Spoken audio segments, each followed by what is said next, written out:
ఏం చెప్పాలి, ఏం మాట్లాడాలి అని అనుకుంటే నాకు కొమిర అంకారావు గారికి ఉన్నంత అర్హత నాకు లేదనిపించింది. అంటే ఒక 14 ఏళ్ల వయసులో ఒక పక్షి చనిపోతే ప్లాస్టిక్ వ్యర్థాలు తిని దానికోసం ఎవరైనా సరే ఒక 3 దశాబ్దాలు కృషి చేస్తారా? 14 ఏళ్ల వయసులో ఎవరైనా ఏం ఆలోచిస్తారు?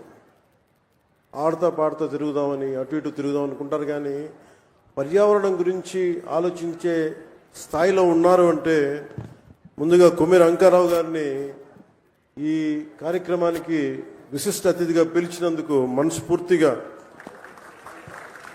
అధికారులకి, వారిని ఇక్కడ రావడానికి స్ఫూర్తి కలిగజేసిన శ్రీ నారా చంద్రబాబు నాయుడు గారికి మనస్ఫూర్తిగా నా కృతజ్ఞతలు తెలియజేసుకున్నాను. ఒకసారి ఒక వ్యక్తి చాలా చిన్నగా ఉంటుంది, మనం ఏం చేయగలం అనుకుంటాం. నాకు ఆయన్ని గురించి చదువుతూ ఉంటే ఒక నల్లమల పరిరక్షణ కోసం ఆయన పడ్డ తపన, గత కొన్ని సంవత్సరాలుగా ఆయన కొన్ని దశాబ్దాలు 3 దశాబ్దాలుగా ఆయన చేస్తున్న కృషి చాలా ఇన్స్పిరేషన్ అనిపించింది.